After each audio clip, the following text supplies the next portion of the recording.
In August 2015, a young man named Rudy went to his wife's tomb to cry. She had died the previous day with their unborn child in her stomach and was buried almost immediately. As he leaned on her tomb, reminiscing about all the good times they had shared, he heard something that sent him running off with all the strength he could muster. What happened moments later would leave him and his family in great shock. Early in 2015, Rudy met a 16-year-old girl called Nisi Perez and he fell in love with her on the spot. He professed his feeling to her and it turned out that she liked him too, so they got talking and spending so much time together. He proposed to her after a short while and she happily accepted to marry him. After the marriage, she moved into his house in Honduras, a poor Central American country with a very high crime rate. Now, the house was quite small and filled with both hers and Rudy's family members, but Nisi did not mind. Her husband loved her and she loved him, and that was all that mattered to her. One day, she woke up in the middle of the night feeling pressed. She was 3 months pregnant, so it must have been one of the frequent urination episodes.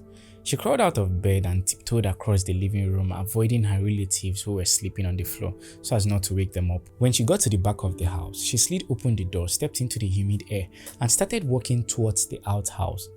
And just then, something happened. There was a burst of gunfire and she dropped to the floor immediately. Early the next morning, Nisi's mother Maria was the first to wake up.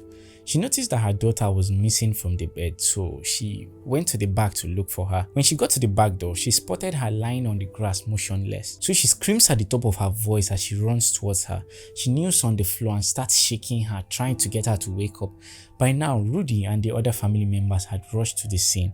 They rolled her over, and that was when they noticed that she was foaming in the mouth. Nisi's family is very religious, like most other families in Honduras, so the first thing that came to their mind was that she must have been possessed by a demon. So rather than rush her to the hospital, they sent for a priest to perform an exorcism. The priest prayed and prayed, but nothing was happening. It was then that her husband and the rest of the family realized, oh, this could be a health condition. We should take her to the hospital. So they make arrangements and rush her to the nearest hospital. As soon as they roll her in on a stretcher, the doctors and nurses start checking her vitals. They press 2 fingers on her wrist, check her neck for a pulse and listen for a heartbeat, but they find none. After trying all they could, they broke the sad news to her husband and family members.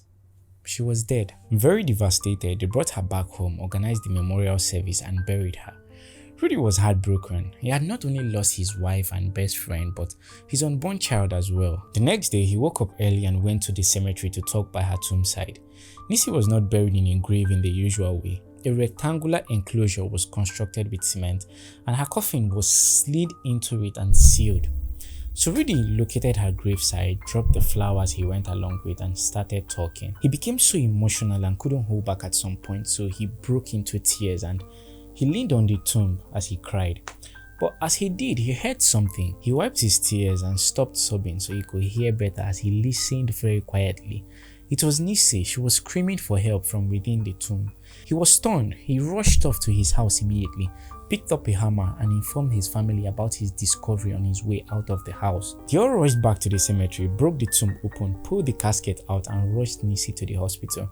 But again, the doctors and nurses checked her vitals and they confirmed her dead. The doctors doubted that she had risen from the dead, but her family insisted that she really had. There were scratches on her forehead and bruises on her fingers from trying desperately to scratch her way out of the coffin. No one knows exactly what initially happened to Nisi, but there are 2 theories. The first is that she may have suffered a severe panic attack that temporarily stopped her heart after she heard the gunshot. The second theory is that she suffered a cataplexy attack. Cataplexy is a sudden loss of voluntary muscle function while a person is awake. It is often triggered by stress, fear, or anger.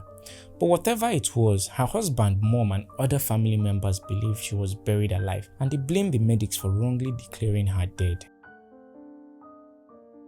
If you like this story and would like to hear more like it, hit the thumbs up button and subscribe to my YouTube channel as I post stuff like this once or twice every week.